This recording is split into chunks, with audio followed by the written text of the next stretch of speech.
Hello friends, बहुत बहुत स्वागत है आपका इंग्लिश एडवांटेज की ऑनलाइन क्लासेस में।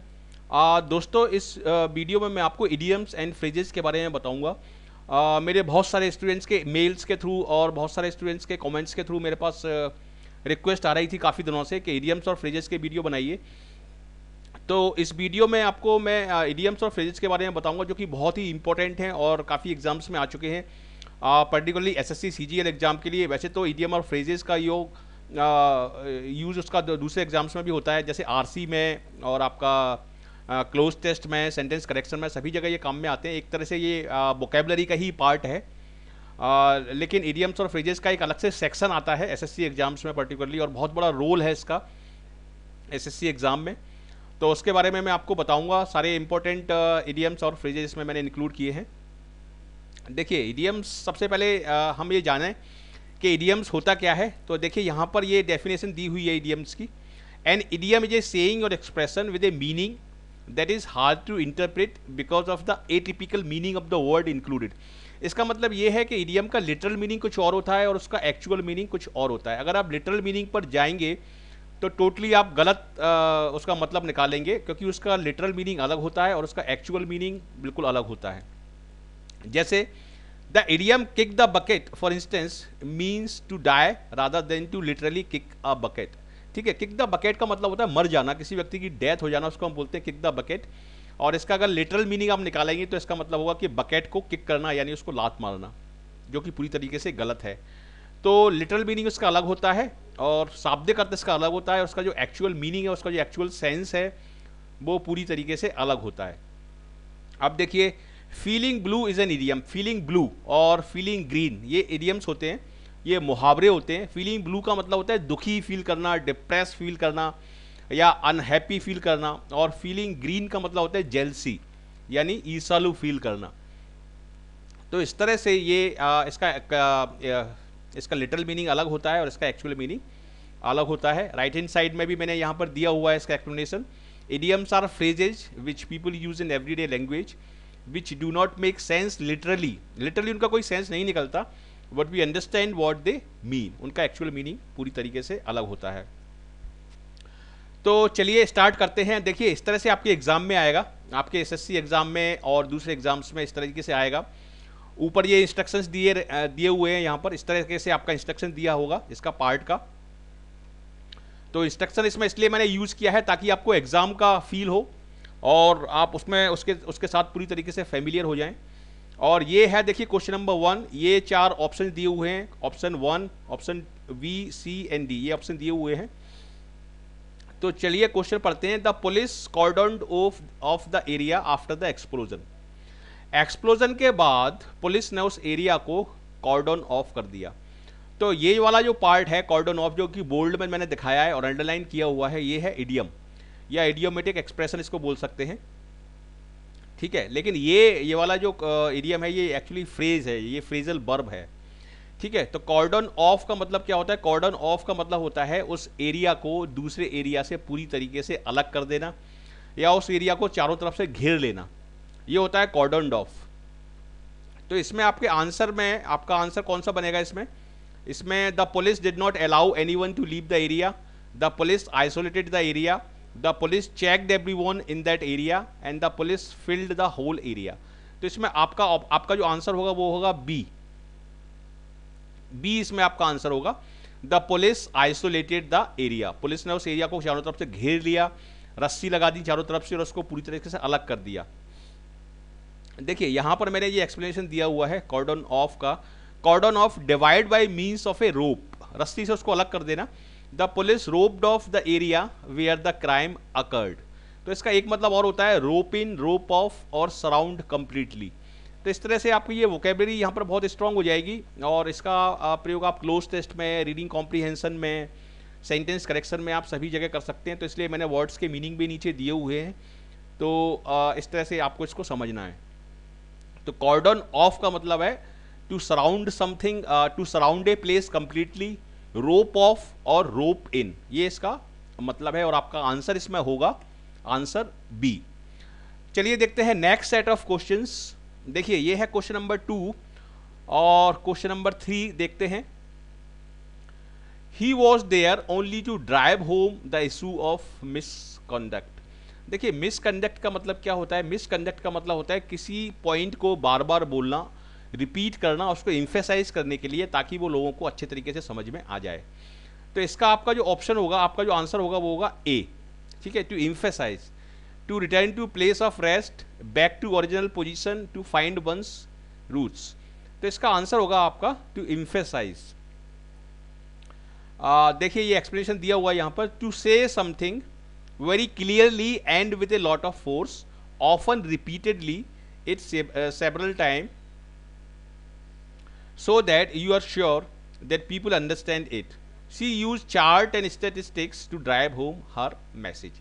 ये यहाँ पर मैंने इसका पूरा एक्सप्लेनेशन दिया हुआ है कि ड्राइव होम का मतलब क्या है। ड्राइव होम का लिटरल मीनिंग तो है घर तक जाना, गाड़ी चला के ले जाना, लेकिन उसका जो एक्चुअल मीनिंग है वो है एम्फेसाइज।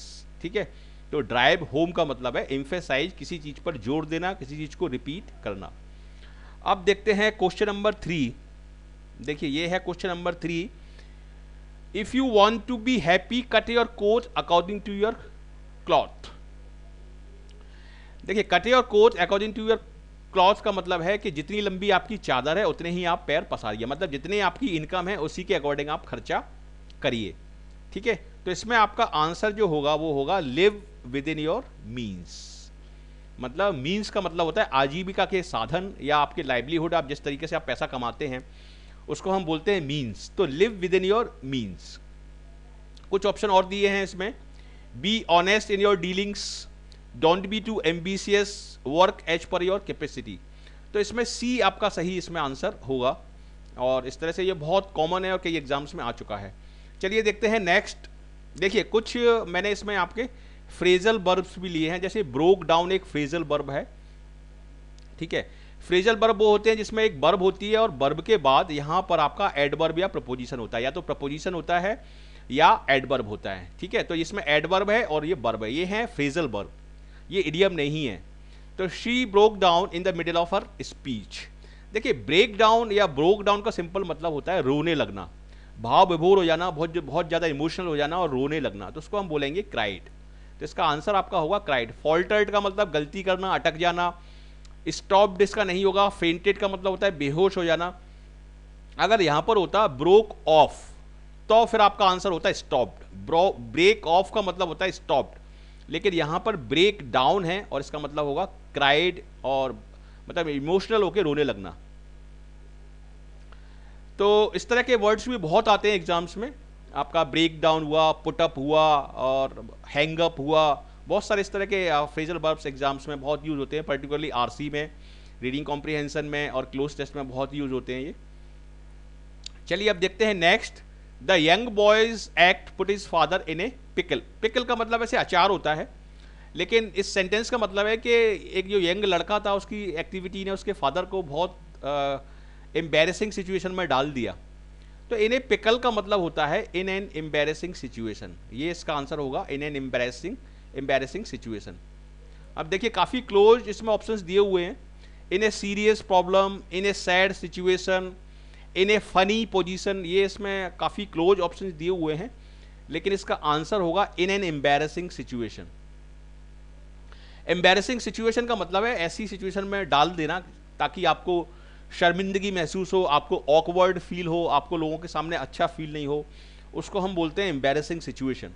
ठीक है, तो इन ए पिकल का मतलब है इन एन एम्बैरेसिंग सिचुएशन। चलिए देखते हैं नेक्स्ट सेट ऑफ क्वेश्चंस। ये है question number 6। Priyanka is always ready to eat anyone's salt. ठीक है, टू ईट एनीवन्स सॉल्ट का क्या मतलब होगा इसमें? टू ईट एनीवन सॉल्ट का मतलब होगा कि किसी का भी गेस्ट बनने के लिए हमेशा तैयार होना, टू बी वंस गेस्ट। तो बहुत क्लोज ऑप्शंस दिए हुए हैं इसमें। टू कुक टेस्टी फूड, काफ़ी स्टूडेंट इसमें कंफ्यूज हो सकते हैं। To cook tasty food, to invite friends, to share food. तो इसका आंसर होगा टू बी वंस गेस्ट। और ये देखते हैं question number 7। She denied point blank her involvement in the crime. Point blank का मतलब होता है सीधे से मना कर देना, डायरेक्ट मना कर देना, बात को घुमाना फिराना नहीं, सीधे से किसी चीज़ का जवाब दे देना। ठीक है, तो इसमें एक ऑप्शन दिया हुआ है रूडली, ठीक है, डेस्परेटली और स्टबर्नली, लेकिन ये इसमें नहीं होंगे। इसका सही आंसर होगा डायरेक्टली, बिना बात को घुमाए इधर उधर किए हुए और directly to the point answer देना या एकदम डायरेक्टली आंसर देना, उसको हम बोलेंगे पॉइंट ब्लैंक। तो इसका आंसर होगा आपका पॉइंट ब्लैंक। और ये आप यहाँ पर एक्सप्लेनेशन पढ़ सकते हैं। If you refuse point blank you refuse completely and will not change your decision. ये है पॉइंट ब्लैंक का मतलब। He locked himself in the bathroom and refused point blank to come out. ये सेंटेंस है और ऊपर मैंने एक्सप्लेनेशन दिया हुआ है। इसके थ्रू पॉइंट ब्लैंक का मतलब आपको अच्छे तरीके से समझ में आ गया होगा। चलिए देखते हैं, ये है आपका next question, question number 8। All his schemes ended in smoke. देखिए एंडेड इन स्मोक, अगर आपको इसका मतलब नहीं पता है तो आप इसका मतलब नहीं निकाल पाएंगे, बहुत डिफिकल्ट है ये, ठीक है। बर्नट अप और गॉट ऑन फायर, ठीक है, बिकेम पॉपुलर। कुछ लोग ये मतलब निकाल सकते हैं कि एंडेड इन स्मोक, स्मोक सब जगह फैल जाती है तो इसका मतलब होगा बिकेम पॉपुलर। लेकिन स्मोक का मतलब है केम टू नथिंग, मतलब उसका रिजल्ट कुछ नहीं निकला और वो सारी की सारी स्कीम्स बेकार गई, फेल हो गई। एंडेड इन स्मोक मतलब केम टू नथिंग इसका आंसर होगा, क्योंकि स्मोक का मतलब होता है कि किसी चीज़ का मतलब यूजलेस रहना या फ्रूटफुल नहीं होना, उसको हम बोलेंगे केम टू नथिंग। और ये देखिए क्वेश्चन नंबर 9 है। She felt that she had been made a scapegoat for her son's incompetence. देखिए स्केप गोट क्या होता है? स्केप गोट का मतलब होता है बलि का बकरा बनना, मतलब किसी की गलती का किसी दूसरे को भुगतना। गलती किसी और ने की है और उसका जो परिणाम भुगत रहा है वो कोई और भुगत रहा है। तो जो परिणाम भुगतता है, जो विक्टिम होता है, उसको हम बोलते हैं स्केप गोट, बलि का बकरा। तो इसमें आपका जो आंसर होगा वो होगा फॉल गाय, ये इसका आंसर होगा। प्रॉक्सी रिप्रेजेंटेटिव को बोलते हैं, विटनेस गवाह होता है, फूल बेवकूफ़ को बोलते हैं। तो इसमें आपका स्केप गोट का मैंने यहाँ एक्सप्लेनेशन भी दिया हुआ है। A scapegoat means a person made to bear the blame for others। किसी और ने गलती की है लेकिन ब्लेम उसके ऊपर आ गया तो उसको हम बोलेंगे आ स्केपगोट, मतलब बलि का बकरा या फॉल गाय। बहुत इंपॉर्टेंट है ये। सारे क्वेश्चंस मैंने लास्ट ईयर क्वेश्चन पेपर से लिए हैं। अब देखिए ही डाइड इन हार्नेस, ये क्वेश्चन भी बहुत आता है। ही डाइड इन हार्नेस का मतलब है काम करते हुए मर जाना। देखिए ये होगा डाइड वाइल वर्किंग। जितने भी ग्रेट लोग होते हैं, जितने भी महान लोग होते हैं, वो इसी तरह से मरना चाहते हैं। वो चाहते हैं कि उनके शूज बंधे हुए हों और वो कपड़े पहने हुए हों और उनकी डेथ हो जाए। तो एक ऑप्शन दिया हुआ है इसमें, died of a disease, died for his country, काफ़ी क्लोज ऑप्शन है। अगर आपको इसका आंसर नहीं पता है तो आप गैस वर्क अगर करते हैं तो बहुत इसमें आपके फंसने के चांसेज हैं, आपका आंसर गलत हो सकता है इसमें, क्योंकि डाइड ऑफ ए डिजीज भी हो सकता है, डाइड फॉर हिज कंट्री भी हो सकता है, और सीज टू लिव, ये बड़ा फनी सा आंसर है कि उसने जीना बंद कर दिया। सीज टू लिव का मतलब होगा उसने जीना बंद कर दिया, तो इसका मतलब भी डेथ है, लेकिन इसका सही आंसर होगा डाइड वाइल वर्किंग, काम करते करते मृत्यु को प्राप्त होना। तो ये आपका होगा इसका answer, he died in harness. बहुत इंपॉर्टेंट है ये। और अब देखते हैं question number 11। The young boy was kicking his heels in spite of her mother's stern warning। kicking his heels का मतलब होता है फालतू बैठकर, जैसे हम किसी चीज़ का इंतजार कर रहे होते हैं तो इंतजार करने के दौरान कोई काम नहीं करना, वेस्टिंग हिज टाइम। इसमें ये वाला सही आंसर होगा। Passing a gesture of disrespect, playing happily और किकिंग हिज फास्ट फ्रेंड्स। तो ये इसके आंसर नहीं होंगे, इसका आंसर होगा वेस्टिंग हिज टाइम, ये इसका आंसर होगा। किकिंग हिज हील्स मतलब वेस्टिंग हिज टाइम। देखते हैं कुछ next questions. He took his father's advice to heart, don't take it to heart. जैसे हम बोलते हैं ना, don't take it to heart, इसको दिल पर मत लो। दिल पर मत लो मतलब इसको सीरियसली मत लो, इसको कैजुअली लो। तो इसका आंसर होगा आपका he took his father's advice to heart, मतलब उसने सीरियसली लिया उसको। हार्ट पर लेना मतलब दिल पर लेना, मतलब उसको अंदर तक फील करना, तो इसलिए इसका मतलब होगा सीरियसली लेना किसी चीज को। और अब देखते हैं next question. He brought the scam to light, उसने वह उस स्कैम को लाइट में लाया। लाइट में लाया मतलब उसने उसको सबके सामने खोल दिया, सबके सामने रिवील कर दिया और सबके सामने उसको एक्सपोज कर दिया। एक्सपोज बहुत अच्छा वर्ड है, एक्सपोज कर दिया। तो ब्रिंग समथिंग टू लाइट का मतलब है कि उसने उस चीज को एक्सपोज कर दिया, और एक्सपोज करने के लिए जो वर्ड है आपके पास वो होगा रिवील, क्योंकि कंसील का मतलब होता है छुपाना। टू प्रोवाइड ल्यूमिनिसेंस, इसका सेंस नहीं बन रहा, और टू मेक इट पॉपुलर। ठीक है, ये काफी क्लोज है, टू मेक इट पॉपुलर, लेकिन ये इसका आंसर नहीं है। To bring something to light का मतलब होता है रिवील करना, उसको एक्सपोज कर देना, उसको सबके सामने बता देना। तो ये इसका आंसर होगा। अब देखते हैं नेक्स्ट क्वेश्चन। देखिए ये है क्वेश्चन नंबर 14।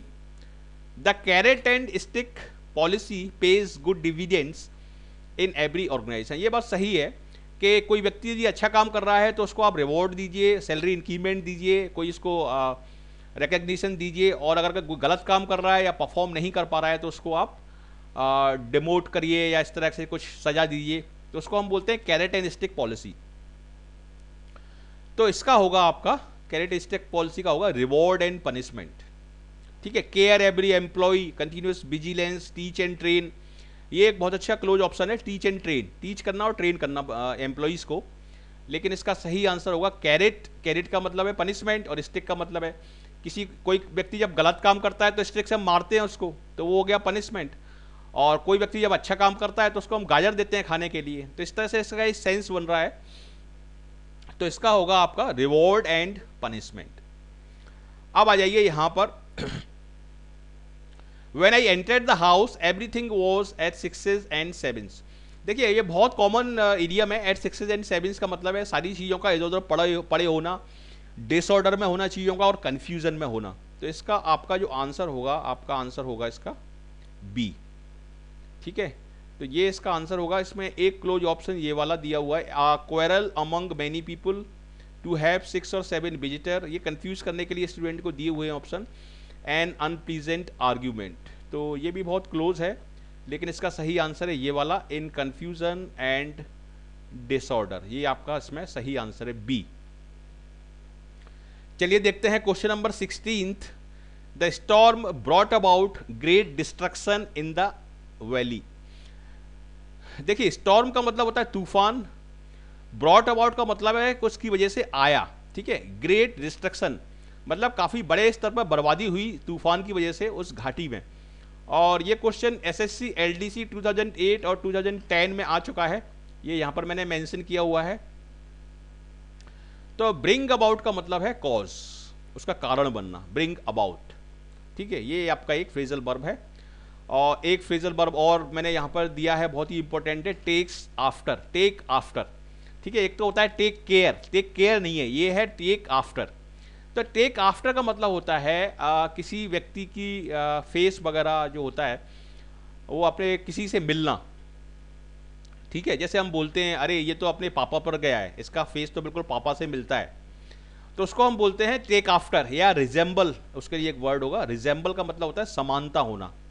ठीक है, तो he takes after his father by face, by मतलब फेस से वो अपने फादर से मिलता है, और इसका आंसर होगा रिजेंबल। और देखिए ये कंफ्यूज करने के लिए कुछ आंसर दिए हुए हैं, ऑप्शन दिए हुए हैं, partially same, completely different, totally opposite, लेकिन इसका सही आंसर होगा रिजेंबल। और ये आपका एसएससी एलडीसी 2009 और 2011 में ये आ चुका है, और भी डिफरेंट कॉम्पिटिटिव एग्जाम में ये आता रहता है। मैंने कई बार इसको देखा है, बैंक क्लर्क एग्जाम में भी आया है ये कई बार, टेक आफ्टर, और दूसरे एग्जाम्स में भी आता है। तो इसको आप अच्छे तरीके से याद कर लीजिए। चलिए आप देखते हैं नेक्स्ट क्वेश्चन। देखिए ये है question number 18। He was given a very good offer but he turn it down. ये भी एक फ्रेज है। टर्न डाउन का मतलब होता है किसी चीज को, नॉर्मली ऑफर को रिजेक्ट कर देना।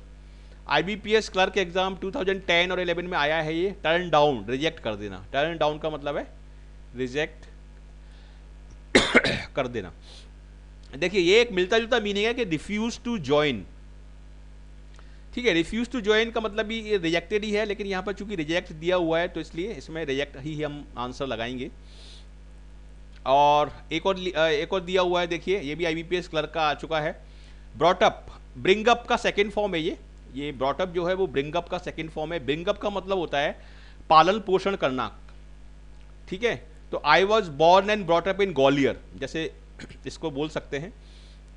तो रियर्ड का मतलब होता है पालन पोषण करना, उसको पालन पोषण करना। तो यहाँ पर आएगा रियर्ड, आपका इसका सही आपका आंसर होगा इसमें। एजुकेटेड, लिव्ड और स्टार्टेड हिज बिजनेस, वो सारे वर्ड जो हैं वो रियर्ड में ही आते हैं। तो इसलिए ब्रिंगअप का होगा टू रियर, लेकिन यहाँ पर पास्ट टेंस दिया हुआ है, ब्रॉट अप पास्ट टेंस है, तो इसलिए रियर्ड हम लगाएंगे यहाँ पर और वो उसका सही आंसर होगा। तो इस वीडियो ट्यूटोरियल में मैंने 35 मोस्ट इंपॉर्टेंट क्वेश्चन लिए हैं और 80% क्वेश्चन डेफिनेटली किसी न किसी एग्जाम में आ चुके हैं, एसएससी सीजीएल में, एलडीसी में, दूसरे कम्पिटिटिव एग्जाम्स में। तो इस पूरे वीडियो को आप ध्यान से देखिए शुरू से आखिरी तक, और एक बार देखने से ये आपको ग्रेस्प नहीं होंगे। अगर आपको 2 या 3 बार आप देखते हैं तो ये सारे मीनिंग आपको अच्छे तरीके से ग्रेस्प हो जाएंगे। तो इसको कई बार देखिए और पूरा आखिरी तक आप देखिए इसको। देखिए, the manager doctored the accounts of the company, ये थोड़ा सा टफ है, ये एसएससी सीजीएल एग्जाम में आ चुका है 2010 में और 2011 में आ चुका है ये। डॉक्टर द अकाउंट्स का सिंपल सा मतलब आप निकालें कि डॉक्टर का मतलब होता है चीर फाड़ करने से, सर्जरी करने से, ऑपरेशन करने से। तो डॉक्टर द अकाउंट का मतलब है कि उसने उस अकाउंट को चीर फाड़ दिया, मतलब उस अकाउंट्स को मैनिपुलेट कर दिया कंपनी को फायदे में दिखाने के लिए, ठीक है। मैनिपुलेट कर दिया मतलब अपने हिसाब से उसके जो डाटा थे, उसके जो डेटा थे वो सारे चेंज कर दिए। तो ये होगा आपका मैनिपुलेटेड। डॉक्टर द अकाउंट्स का मतलब होगा मैनिपुलेटेड, ठीक है।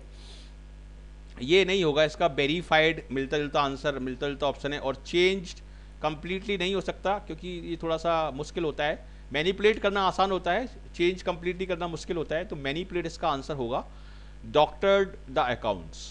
अब देखते हैं ये वाला option, the insurance agent took me for a ride, वह मुझे राइड पर ले गया।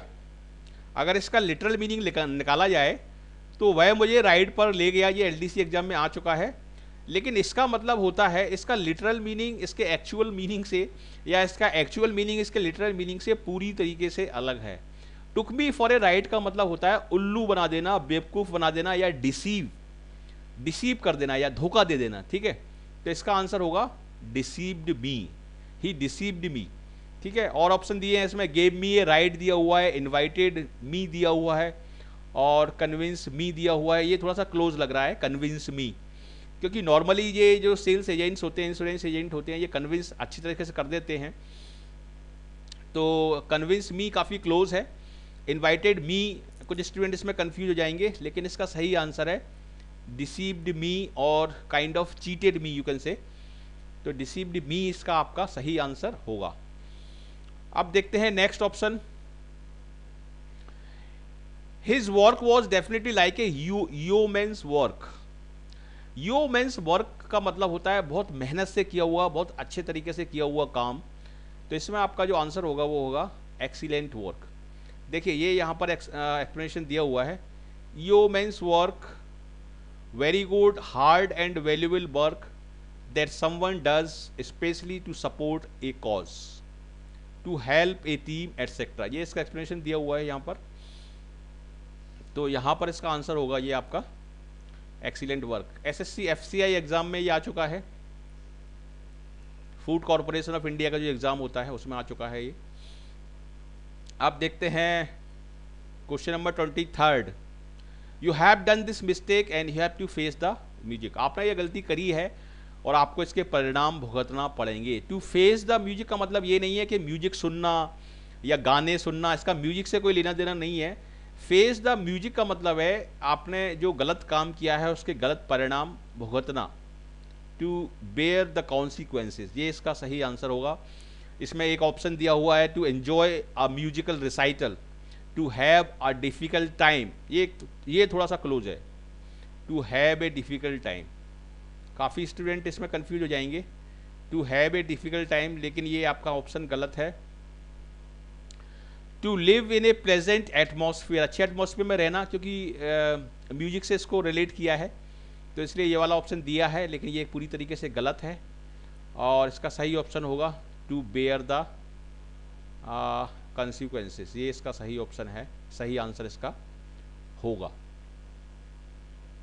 एसएससी एलडीसी एग्जाम में आया है ये 2010 और 12 में। चलिए देखते हैं नेक्स्ट क्वेश्चन नंबर 24 देखते हैं। If you develop friendship with an individual you must stand by him through thick and thin. देखिए, यदि आप किसी व्यक्ति के साथ फ्रेंडशिप करते हैं तो आपको उसका साथ देना चाहिए सभी कंडीशंस में, सभी सिचुएशंस में। तो स्टैंड बाय का मतलब होता है सपोर्ट करना, उसके साथ खड़े होना। और थ्रू थिक एंड थिन, देखिए थिक का मतलब है मोटा और थिन का मतलब है पतला, मतलब अच्छी कंडीशंस में भी और बुरी कंडीशंस में भी है। जब उसके बुरे दिन चल रहे हैं तब भी, और जब उसके अच्छे दिन चल रहे हैं तब भी। तो ये इसका मतलब होता है थ्रू थिक एंड थिन। ठीक है, तो इसका आंसर होगा अंडर ऑल सर्कमस्टेंसेस, ये इसका आंसर होगा under all circumstances, through thick and thin. चलिए देखते हैं question number 25। Nowadays one gets good literary books only once in a blue moon। once in a blue moon का मतलब होता है कभी कभार, मतलब रेयरली। ठीक है, once in a while भी बोलते हैं इसको, और once in a blue moon ये बहुत अच्छी कहावत है, जैसे बोलते हैं हम ईद का चांद होना। तो इसका आंसर होगा आपका रेयरली। और इसमें ऑप्शन दिए हुए हैं every 15 days, regularly, at very low cost. ये इसका आंसर नहीं है, इसका आंसर है रेयरली। चलिए आगे बढ़ते हैं question number 26। She is a kind of person who wears her on her sleeves. नहीं, ये थोड़ा सा गलत प्रिंट हो गया, वेयर्स हर हार्ट होगा यहां पर, wears her heart on her sleep, wears her heart on her sleep. ठीक है, जो अपना हार्ट अपनी स्लीप पर रखती है, इसका ये मतलब हुआ। तो यहां पर इसका आंसर होगा एक्सप्रेस हर ओपिनियन और इमोशंस फ्रीली, ये इसका आंसर होगा। चलिए देखते हैं question number 27। The first word of a girl made a boy feel a little gush of gratitude. ये बहुत इंपॉर्टेंट है, एफसीआई एग्जाम में आया है। A little gush of gratitude का मतलब होता है फ्रेंडली फीलिंग, फ्रेंडली फीलिंग, ये इसका आंसर होगा। चलिए देखते हैं क्वेश्चन नंबर 28 और 29। The news of the president's death spread like a wild fire. ठीक है, कोई चीज अगर जंगल की आग जब होती है, जंगल की जब आग लगती है तो बहुत तेजी से फैलती है, पूरे जंगल में आग लगती जाती है। तो इसका सेंस निकलता है स्प्रेड रैपिडली, ये इसका मतलब निकलता है, और यही इसका आंसर है, स्प्रेड रैपिडली। इसमें देखते हैं he knows the ins and outs of the case. उसको इस केस के इन्स एंड आउट्स पता है, मतलब इसको इस केस की पूरी जानकारी है, फुल डिटेल्स उसको उसके पता है। तो ये इसका आंसर होगा। और इसमें एक दिया हुआ है सेपरेट वेज, रूट और beginning and end of the case, ये काफ़ी क्लोज है, लेकिन इसका आंसर है फुल डिटेल्स। ये यहाँ पर कुछ फ्रेजेस लिए हैं। He put across his ideas to the minister. उसने अपने आइडियाज को मिनिस्टर को अच्छे तरीके से कन्वे किया। पुट अक्रॉस का मतलब होता है इफेक्टिवली कन्वे करना किसी चीज को, ये इसका आंसर होगा। और कॉल्ड फॉर का मतलब होता है आपका, कॉल्ड फॉर का मतलब होता है डिमांडेड। कॉल्ड फॉर, कॉल के बहुत सारे फ्रेजेज होते हैं, कॉल टू, कॉल अपॉन, बहुत सारे इसमें होते हैं, लेकिन कॉल ऑन का मतलब विजिट होता है। तो कॉल फॉर का मतलब होगा डिमांडेड। चलिए नेक्स्ट कुछ क्वेश्चन और देखते हैं। He and his friends are sailing in the same boat. Sailing in the same boat मतलब दोनों एक ही बोट में हैं और दोनों एक ही बोट को सेल कर रहे हैं। ठीक है, तो इसका मतलब होता है कि दो व्यक्तियों का एक ही सिचुएशन में होना, लेकिन वो सिचुएशन डिफिकल्ट सिचुएशन होती है, उसको हम बोलते हैं being in the same difficult situation. ये इसका आंसर आपका होगा, sailing in the same boat. 33 देखते हैं। To be successful in today's world we require the gift of the gab. The gift of the gab का मतलब होता है बातचीत की कला, एबिलिटी टू स्पीक वेल, ये इसका आंसर होगा। The gift of the gab, good interpersonal skill, good writing skills, fierce competitive skills, ये इसके आंसर नहीं है। The gift of the gap का मतलब होता है एबिलिटी टू स्पीक वेल। चलिए कुछ क्वेश्चन और देखते हैं। To strain every nerve. To strain every nerve का मतलब होता है कि पूरा जोर लगा देना किसी काम को करने के लिए।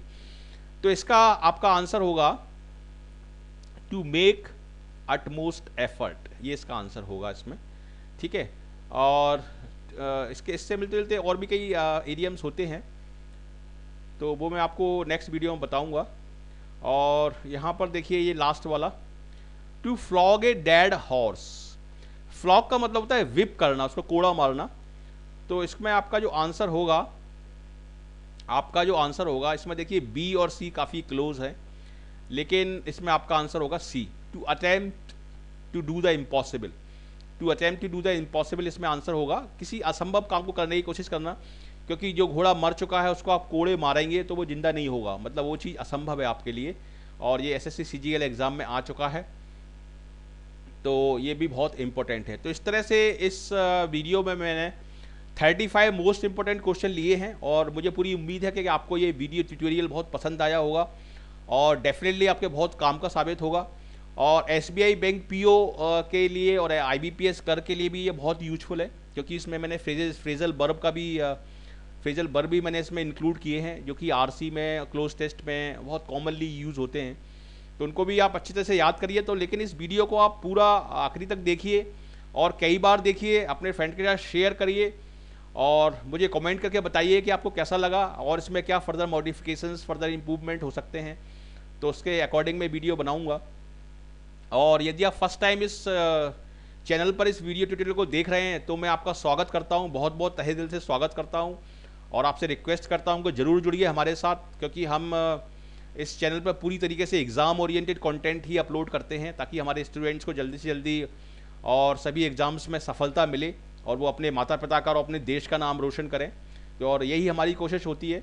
तो जल्दी से आप जुड़ जाइए और जल्दी से सब्सक्राइब करिए, भूलिए मत, ज़रूर सब्सक्राइब करिए। सब्सक्राइब करना पूरी तरीके से फ्री है, तो आप आसानी से सब्सक्राइब कर सकते हैं। सब्सक्राइब का बटन दबा के आप आसानी से सब्सक्राइब कर सकते हैं, और आपका स्वागत है इस चैनल पर। तो इसी तरीके से सारे वीडियो और भी वीडियो हैं इसमें, और सारे वीडियो इस चैनल पर सारी अलग अलग प्लेलिस्ट में डले हुए हैं। हिंदी वाली प्लेलिस्ट अलग हैं, इंग्लिश वाली प्लेलिस्ट अलग हैं। अगर आपको इंग्लिश में देखना है, इंग्लिश टू इंग्लिश, तो आप इंग्लिश वाली प्लेलिस्ट में जाइए और वहाँ पर देखिए, इसमें सारे वीडियो आपको मिल जाएंगे, सेंटेंस करेक्शन के, क्लोज टेस्ट के, और आपके उसके डबल फिलर्स के, ये सारे आपको वीडियो ट्यूटोरियल इसमें मिल जाएंगे। और सारे आप वीडियो ट्यूटोरियल देखिए, करीब 100 वीडियो ट्यूटोरियल हैं, और आप अगर सारे वीडियो ट्यूटोरियल देख लेते हैं तो आपको बहुत ही ज़्यादा कॉन्फिडेंस आ जाएगा और बहुत ही अच्छी आपकी तैयारी हो जाएगी किसी भी एग्ज़ाम के लिए। तो मैं आपसे बार बार रिक्वेस्ट करूँगा कि सारे वीडियो देखिए, एक एक करके टाइम निकाल के, जो भी आपने टाइम है उसको भी, प्रिपरेशन का जो टाइम बनाया हुआ है, स्टडी का टाइम बनाया हुआ है, उसमें आप सारे वीडियो देखिए। एक वीडियो से काम नहीं चलेगा, क्योंकि सारे इंटररेटेड वीडियो हैं और बहुत अच्छे वीडियो ट्यूटोरियल हैं, तो सारे वीडियो देखिए, उससे आपकी प्रिपरेशन बहुत स्ट्रांग हो जाएगी और बहुत जल्दी आपको सफलता उसमें मिल सकती है। और ये मेरे लिंक्स हैं, यहाँ पर आप मेरे साथ जुड़ सकते हैं फेसबुक पर, ये फेसबुक का लिंक है, यहाँ पर आप जुड़ सकते हैं। ये फेसबुक पर एक इंग्लिश एडवांटेज ग्रुप बनाया हुआ है, जिसमें काफ़ी स्टूडेंट डिस्कशन करते हैं, क्वेश्चंस पूछते हैं, यहाँ पे बहुत सारा आपका कंटेंट मिल जाएगा, यहाँ पर आप जुड़ जाइए। और ये वीडियो की लिंक है, ये यूट्यूब मेरा जो चैनल है उसकी लिंक है, इसको आप शेयर कर सकते हैं अपने फ्रेंड के साथ। ट्विटर पे आप मुझे फॉलो कर सकते हैं और लिंक्डइन पर भी आप मुझे फॉलो कर सकते हैं। तो ये सारी लिंक्स यहाँ पर दी हुई हैं, इन लिंक्स के थ्रू आप मुझसे जुड़ सकते हैं, और मैं इस चैनल पर आपका बहुत बहुत स्वागत करता हूँ। तो once again thank you very much for watching this video, and I wish you all the best for your bright future. Thank you.